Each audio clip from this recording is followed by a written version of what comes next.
My name is Ronald. I'm a 45-year-old man working at a local automobile dealership as an accountant. I was married to Jenny, who was 42-year-old when we got divorced. We met around 18 years ago. I was at the fair one summer evening just walking around. It was all colorful and lively. Then I saw Jenny. She had this great smile and a laugh that made everything seem fun. We met at a game booth and ended up talking and laughing a lot.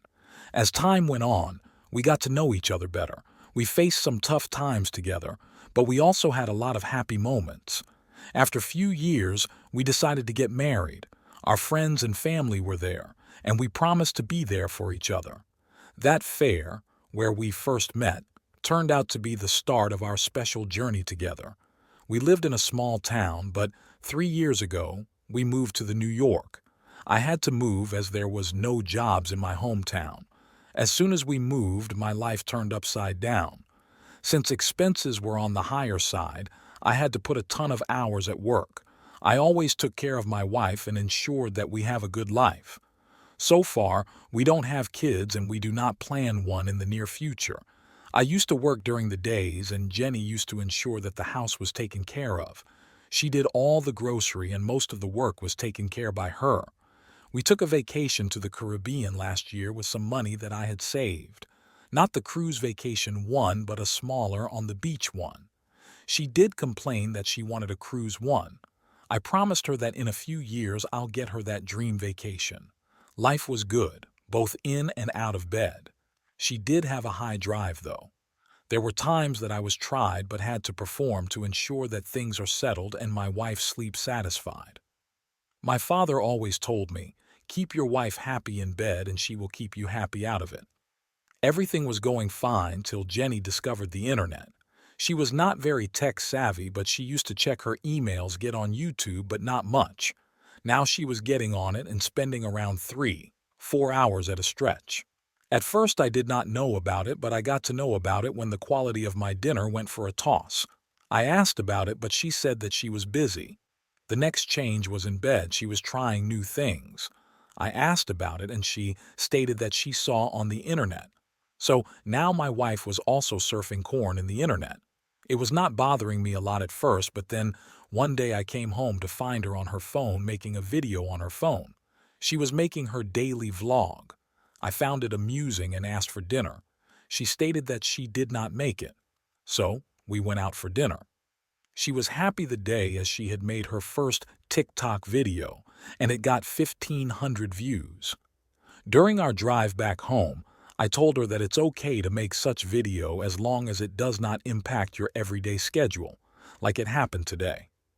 Jenny got upset and did not speak to me till we reached home.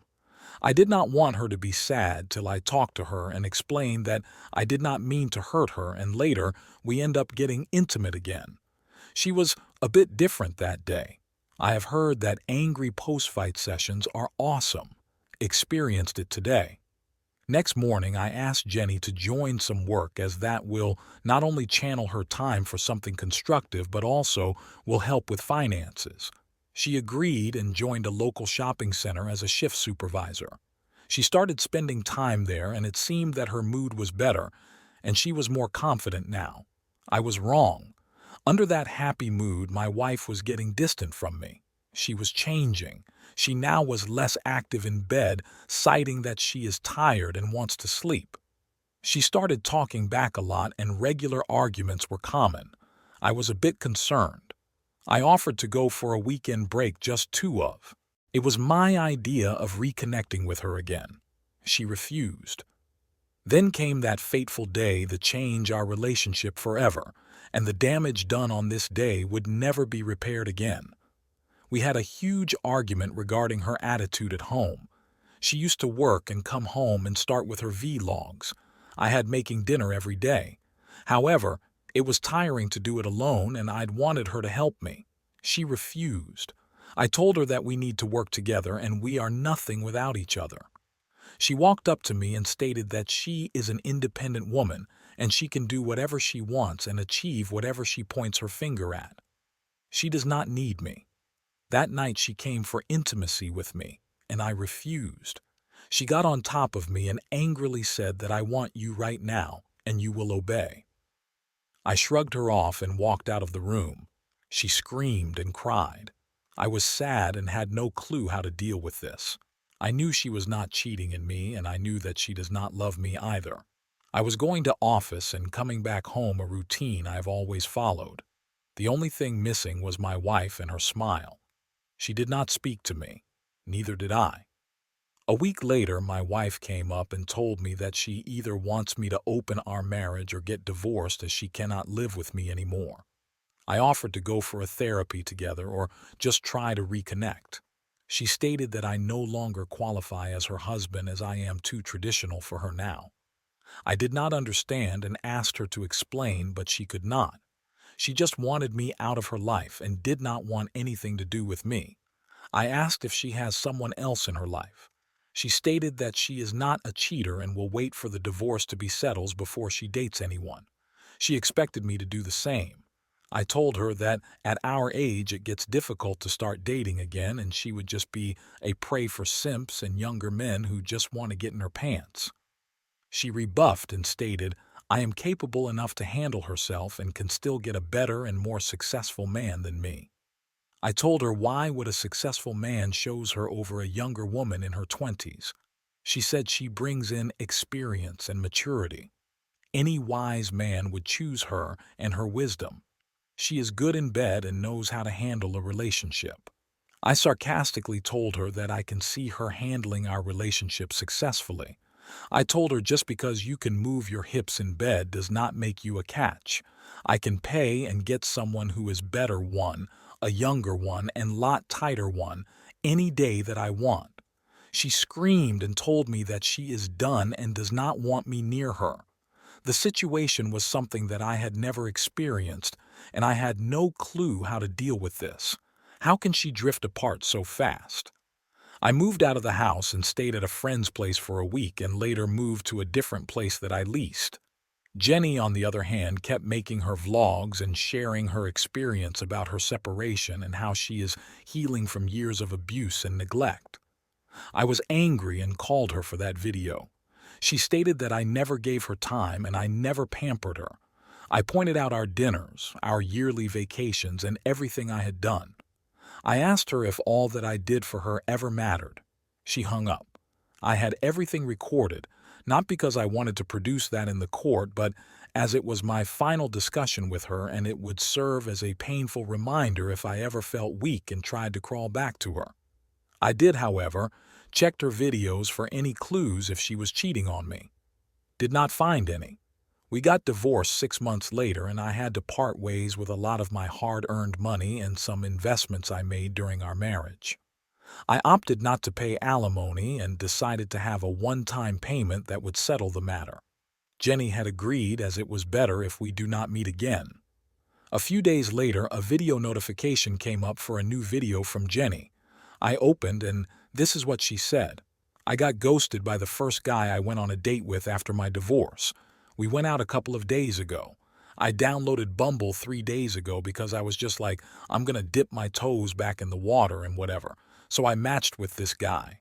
He super swapped me and then we started talking. He asked me to go out the next day, so we did, and we went out to eat for lunch. We went and played mini golf. We went out to eat dinner. We went to his house, watched a movie. I thought it went really well.